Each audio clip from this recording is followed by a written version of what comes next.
Perry Hubbard. I live on the Chechessee River, Little Chechessee. Been living here since 1948. And enjoy the river very much.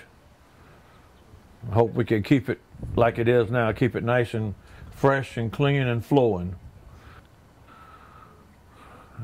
I've been coming on this island since I was 5 years old.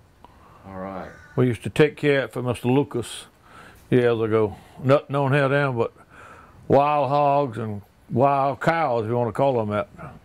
The old landing barge is right behind my shrimp boat, sunk down in there, that used to bring the cows and all off with.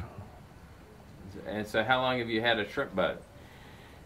I've been involved in shrimping since about 1963 with small nets, and the first boat I had, the big boat, I bought in 1968.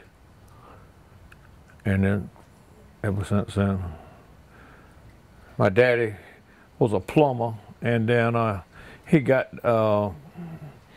disabled, and we crabbed and picked oysters and shrimped and all.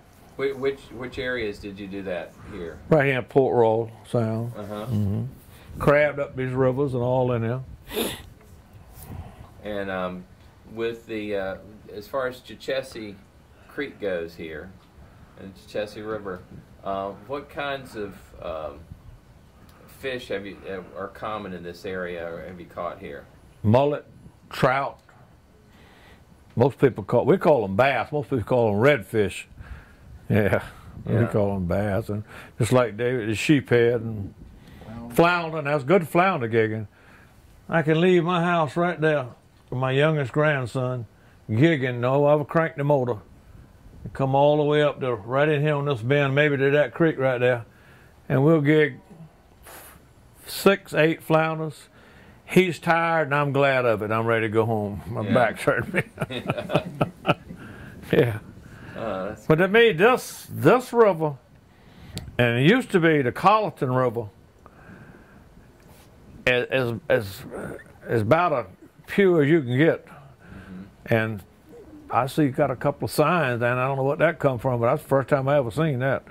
As far as it's always been real clean, don't you think?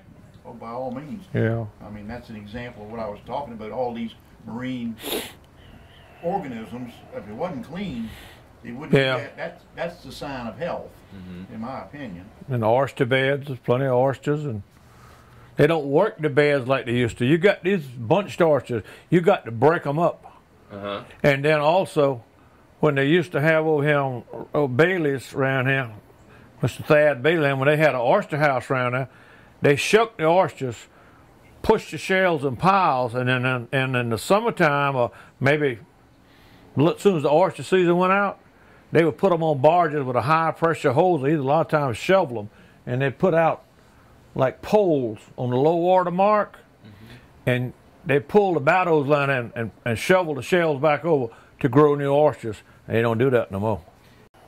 Have you seen any difference in as far as redfish, the abundance of redfish, say back when you were in the 60s? How was the fishing then for redfish compared to the way it is today?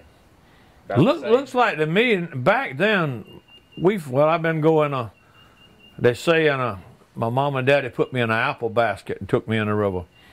And back then, they just, they fished with shrimp. They didn't try to hunt the schools of fish like that. They had certain little round oyster banks like right down here past this dock. When tide gets up, the redfish come in to get in the marsh after the fiddlers and stuff.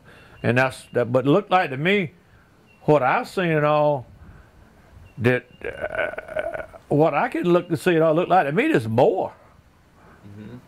Just sometimes they see look like 100 or so fish in the school. But we didn't look on the flats back then like that. We had little drops we went to, and I fished the same drops that they showed me when I was little.